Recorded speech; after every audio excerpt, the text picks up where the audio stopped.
Y la filosofía que hay detrás de la flexiseguridad es que tiene que haber mecanismos de flexibilidad, pero también tiene que haber mecanismos de seguridad. Y que los mecanismos de seguridad implican unas políticas serias de protecció per desempleo. Ha sigut una forma de desplaçar riscos sobre els treballadors i de muntar drets laborals. Flexiseguretat, tal com s'entén a Dinamarca, potser no és una mala cosa.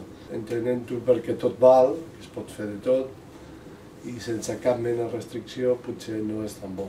És molt important que les empreses tinguin la màxima flexibilitat d'entrada i la màxima flexibilitat de sortida.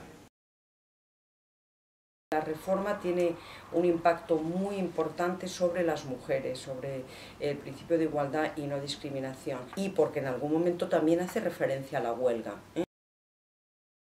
Només hi hagi un tipus de contracte, perquè realment hi ha tota una taranyina de contractes i de normes que realment ho compliquen molt.